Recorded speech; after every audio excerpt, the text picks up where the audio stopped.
আমাদের যেটা মেইন লক্ষ্য যেটা মাছ সেটা 8টা-10টা কেজি আসছে 330 টাকা কেজি। আমরা মাছ কম ধরছি যেটা সেটা হলো একদিনেই সমস্ত মাছ তো আর ধরে আড়ত নিয়ে গেলে শিং মাছ এর একটা চাহিদার ব্যাপার আছে। বিসমিল্লাহির রহমানির রহিম, আসসালামু আলাইকুম প্রিয় দর্শক। আমরা মাছ বেচতে পারছি আলহামদুলিল্লাহ। মাছের একটু দাম কম, তারপরেও বাজার মেনে নিতে হয়, না মানার কিছু নাই। মাছ আমরা বিক্রি করছি আলহামদুলিল্লাহ। আমরা 2 মনের মতো মাত্র মাছ ধরছিলাম। 2 মনও তো কয়েক কেজি মাছ কম ছিল, 76-77 কেজি আর কি। আমরা মাছ কম ধরছি যেটা সেটা হলো একদিনেই সমস্ত মাছ তো আর ধরে আড়ত নিয়ে গেলে শিং মাছ এর একটা চাহিদার ব্যাপার আছে। আর আমাদের আড়ত গুলা কোনো শহর লেভেলের আড়ত নয়, গ্রাম্য আড়ত, ছোট বাজার।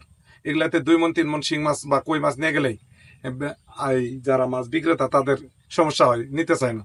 তাই আমরা কম কম করে মাছ ধরবো। আর কম মাছ উঠছিল, এটা ছিঁড়া একটা জাল ছিল, আমরা নতুন একটা জাল নিয়ে এসেছি আলহামদুলিল্লাহ। হয়তো কালকে আমরা রেডি করতে পারবো, চেষ্টা করতেছি, আল্লাহ যেন তৌফিক দেয়।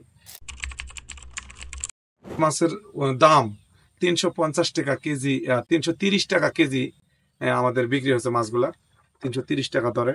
শেষের অল্প কিছু মাছ 320 টাকাতেও বিক্রি করতে বাধ্য হইতে হয়েছিল। আবহাওয়া খারাপ ছিল, বৃষ্টি ছিল সারাদিন।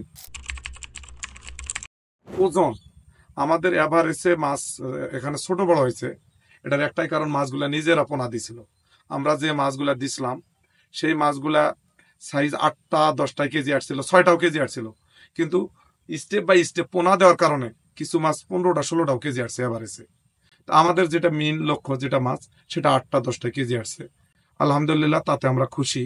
আমাদের মাছ আছে প্রিয় দর্শক, যদি মাছগুলো আমরা বিক্রি করতে পারি, আমরা তো চাষি, বুঝি এখানে প্রচুর পরিমাণ খাবার খাইছে। আমরা 1 বছর ধরে ইয়া করছি, মাছ আমরা দেখাতে পারবো ইনশাল্লাহ আপনাদের কাছে। যারা কমেন্ট করছেন মাছ এত কম কে, আপনারা জানেন মাছগুলা খাচ্ছে না, পানির অবস্থা খুবই খারাপ এত ঘনত্বর কারণে। মাছগুলা খাবার কম খাচ্ছে এবং পাশে একটা বিল আসলো ভরে ওঠার কারণে আমাদেরকে পানি যে নিষ্কাশন করব সেটাও করতে দিচ্ছে না। এমনকি চেয়ারম্যান অবধি তারা বিচারও দিছে। আসলে কৃষি একটা জটিল জিনিস, যেটা আসলে আপনি যদি ভালো কিছু করেন সেটাও দোষে, যদি খারাপ কিছু করেন সেটাও দোষ। আমরা হয়তো আজকালের মধ্যে আর মাছ ধরবো না, মাছটা আগে স্বাভাবিক হোক। আমরা আজকে মোটামুটি 20টার মতো মাছ, মৃত্যু মাছ পাইছি। এখন পাথরের খুব হয়েছে, পাথরের কারণে কি আসলে জালের এই যে ফাঁস দিয়ে আমরা মাছ ধরতে, ছোট ছোট এই যে ছেঁড়াগুলা দিয়ে মাছ বারে যায়, আঘাত পাওয়ার কারণে কি অনেক মাছের কারণে আমাদের পা, আমাদের ছেলেরা বুট জুতা পাওয়া ছাড়া নামতে পারে না। যেখানে একটা মাছ নড়াচড়া করছে ভিন্ন ভাবে, তখন আর কি ভয়ও লাগতেছে। আপনার আল্লাহর কাছে জীবনে কোনোদিন কোনো কিছু নিয়ে ভয় করি নাই, কিন্তু এই মাছ পটানে অনেক ভয়ের মধ্যে আছি। আপনারা একটু যারা আমাদের হিতাকাঙ্ক্ষী তারা দোয়া করবেন, আমরা যেন সহি সালামতে এই মাছটার হারভেস্টিং, এই দেশের মানুষকে আমরা জানাচ্ছি যে অধিক ঘনত্বের শিং মাছ আছে, এই মাছটা যেন আমরা দেখাতে পারি। এটাই আমাদের চাওয়া পাওয়া আজকে। আলহামদুলিল্লাহ, আজ এই পর্যন্তই।